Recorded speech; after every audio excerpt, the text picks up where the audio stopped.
Police জানে, police জানে যে মমতা ব্যানার্জিকে এখন ব্রিগেড দেওয়া মানে ওকে বলা হবে যে তুমি ভারত মহাসাগর সাঁতরিয়ে পার হও। সেটা পুলিশ বলা মানে বিদ্রুপ করেছে।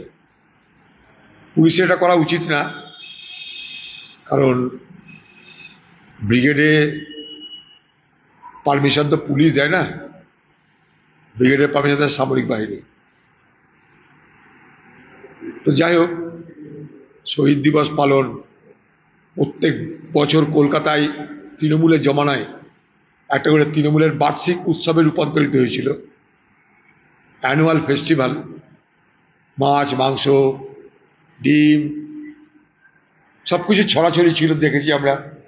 তখন টিভি সবসময় দেখাতো কি রান্না হচ্ছে, কোথায় রান্না হচ্ছে, কে কী খাবে, কত ভাজা, কত পুরি। সেই বাৎসরিক উৎসবটা এবার সম্ভবত হচ্ছে না। এটা থেকে অন্তত মুক্তি পাওয়া যাবে।